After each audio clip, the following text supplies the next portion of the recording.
It's past 8. The Radio Whammo Breakfast. Talking politics with Russell Norman. With co-leader of the Greens, Russell Norman. Morning, Russell. Good morning, Whammo. Now, I heard yesterday that in the debating chamber, Don Brash was hanging upside down from the rafters with his arms crossed and his full cape and everything, watching the proceedings. Is that right?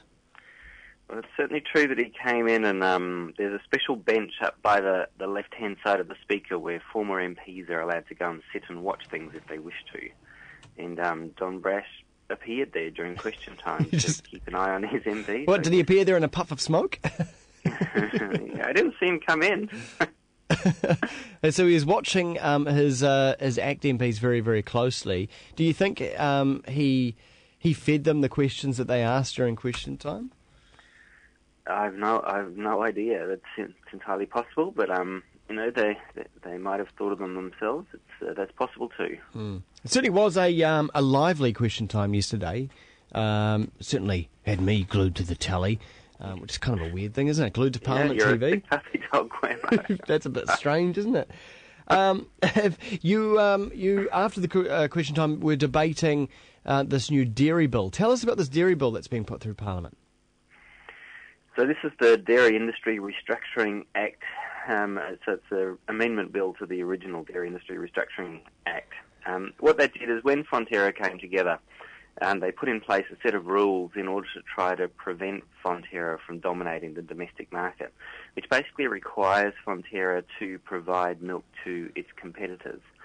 Now, when they set it up, it made a lot of sense because those competitors were New Zealand domestic producers of various kinds of dairy products. The problem is now is that the big competitors to Fonterra in New Zealand, the big processing companies, are just foreign-owned companies that compete with Fonterra on overseas markets. So we're basically requiring Fonterra to subsidise its overseas-owned competitors, who then use that milk to compete against them in overseas markets. And what is the government trying to achieve with that?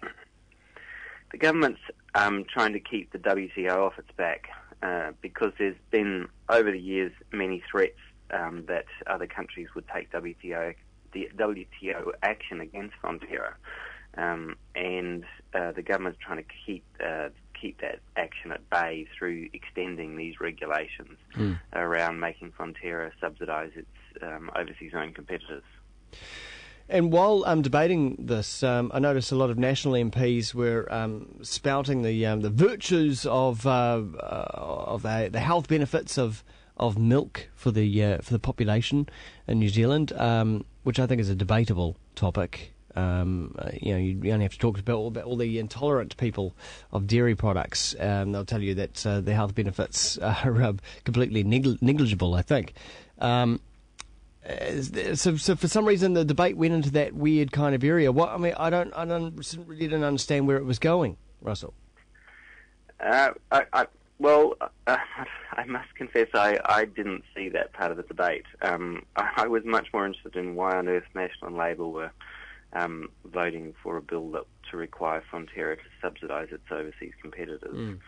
Was that Sandra Gowdy by any chance, Whammo? I think so, yeah. Yeah. So Sandra's got only a few more months left in Parliament.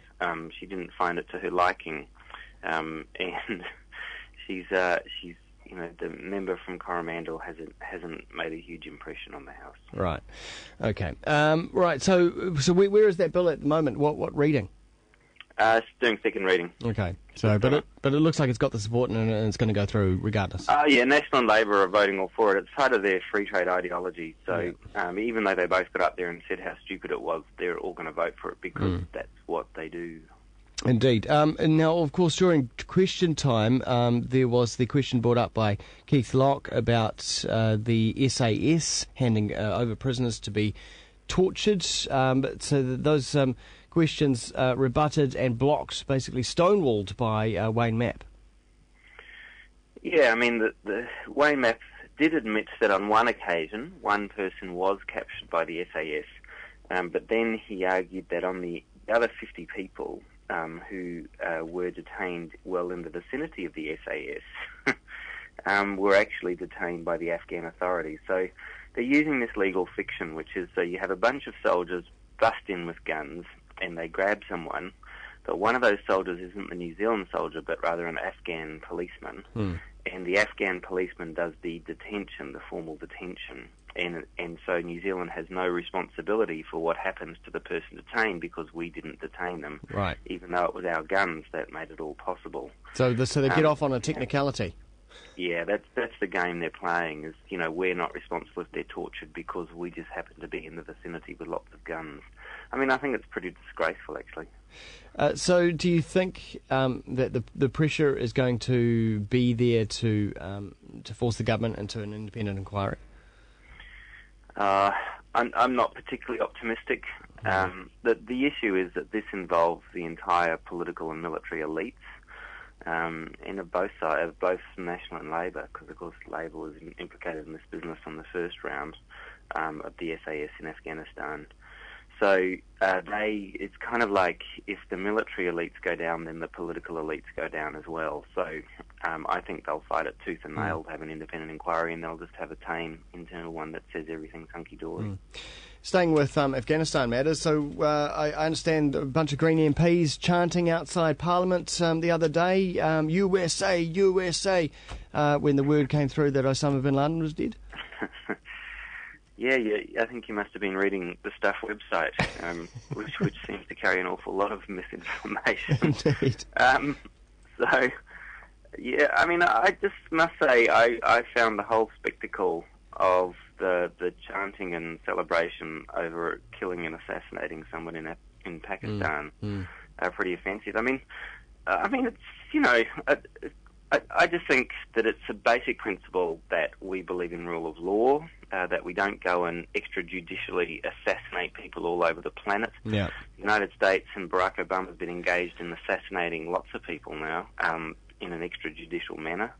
And I just think that that's not really what democracy is all about. So, it's a bit unclear whether they had any intention of trying to catch Osama alive or not. There seems to be different reports about it.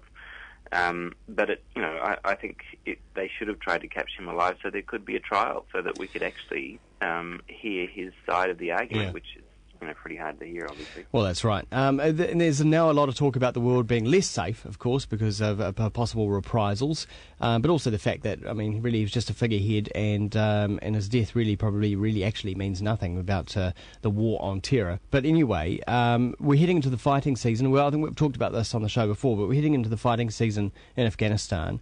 And the security situation, as far as journalists on the ground there in Afghanistan are saying, it's getting worse.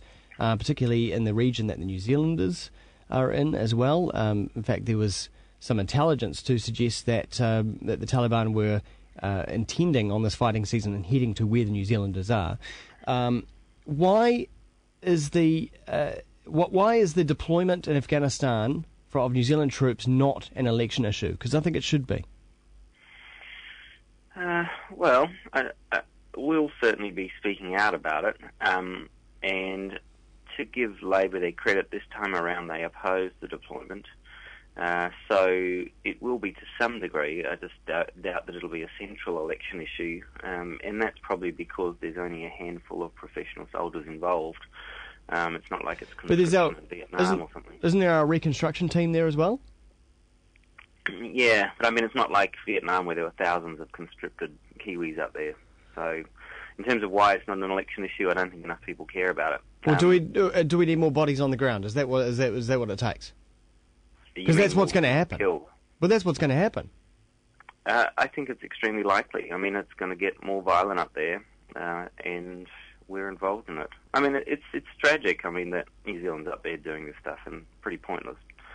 But that's what the National Party wants to do. It's all under the guise of this humanitarian crap. It's all under the guise of, we're saving the Afghan people from the Taliban. But that's not the reason why America and its allies went there in the first place. It had nothing to do with that. It's just like the whole WMD thing in Iraq. So if we were there for catching Osama, we could say, job's done. Let's go home now. I think that's a very strong argument. We're there to please the Americans. It's as simple as that. That's why the New Zealand government has gone in there, is to keep the United States happy. So we're there to uphold American values, and what we just saw this week on our TV screens, chanting USA, USA, we're there as New Zealanders to uphold them to do that. Yes. I think there's no question. I mean, to be honest, though, I think it's more self-interested than that. I think this government thinks that we're there to keep America happy.